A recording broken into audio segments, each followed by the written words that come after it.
Hello everyone and welcome to Life Begins at 20. My name is Mark and today we have episode 16 of Booster Pack Friday. For those of you new to the channel and this series, what we're going to do is open up a pack of the most recent set, in this case Aether Revolt, and find out what our pick 1 would be as though it was a draft. So let's just get stuck into the video.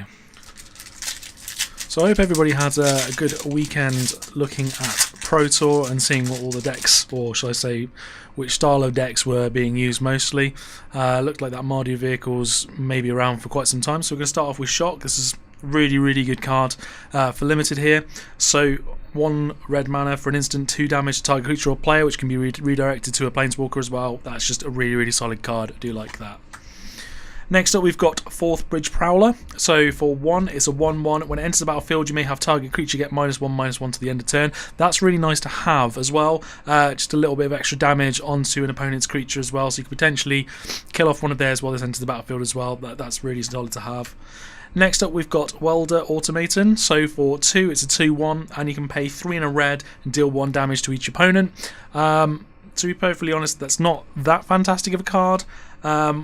Yeah, if you've got later on in the pack and there's nothing else really going on for you, it's alright. And if you've got extra mana late on in the game as well, spending 4 to deal 1 damage to each opponent isn't necessarily awful if you've got nothing else to do, but not a strong card there. Next we've got ourselves Frontline Rebel. So for 2 and a red, it's a 3/3 which attacks each combat if able. Decent enough solid card there for an aggro style deck, so not awful. Next up we've got Metallic Rebuke. So for 2 and a blue, it's got Improvise as well. So your artifacts can help cast a spell by tapping 1 to pay for 1 of each. Counter target spell unless its controller pays 3, so you could tap to potentially 2 servos for just having 1 blue at instant speed to counter target spell unless they pay 3, which is really nice there. I really do like that card. Next up we've got Caught in the Brights. So for 2 and a white, enchant creature, it can't attack or block. When a vehicle you control attacks, exile enchanted creature. So that's quite nice to have as well. If you're playing a vehicle style deck, you'll end up having this as a nice piece of removal in the end as well, so that's quite nice.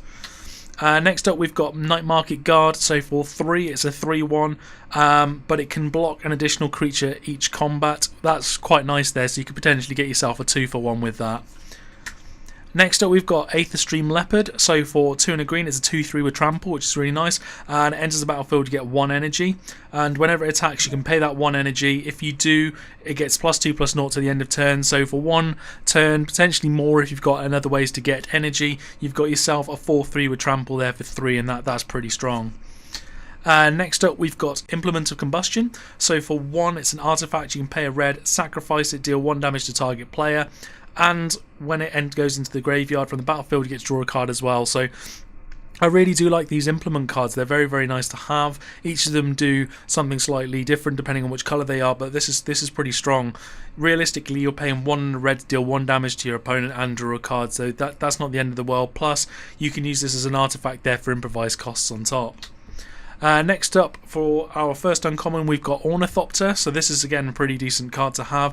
0 cost, flying 0/2. Again great for having improvise costs to be able to pay with this as well. Plus on the fact that you can buff it and it's flying as well, so that's really nice to have there.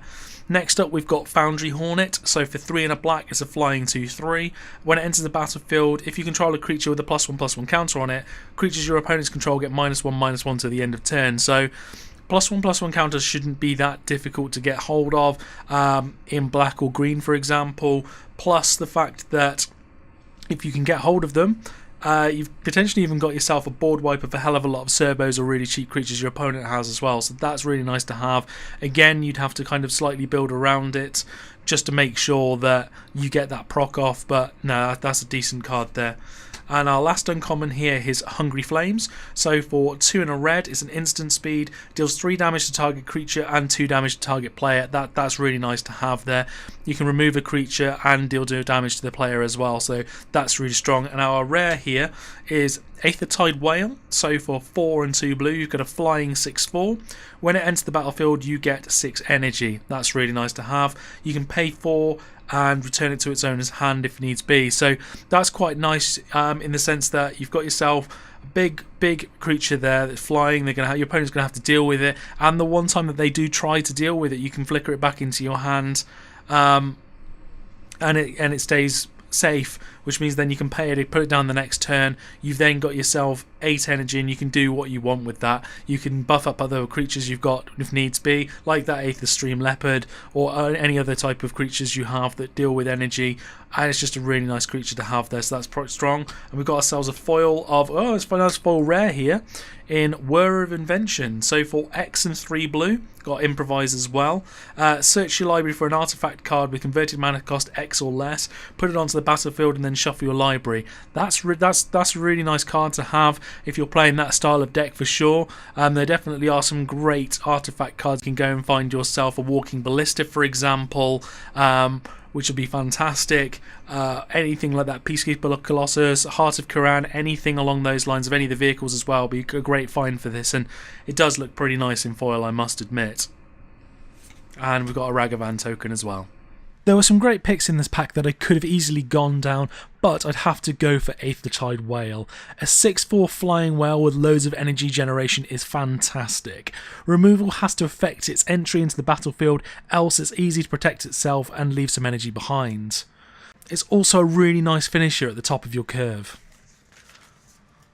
Overall, that was a pack with a fair few options. Could certainly have gone red with Hungry Flames, with the hope of another red card wheeling around. Let me know in the comment section below which way you would have gone. I'll be heading to game day this weekend, which I'm very excited about. I'll bring you a video log and a deck tech next week, letting you know how I got on in my first ever standard event. Let me know in the comments section below if you're attending your game day as well and how you got on. If you enjoyed the video, hit the like button, and if you haven't already, hit that subscribe button for more videos every Tuesday and Friday. Thank you all so much for watching, and I'll see you in the next video.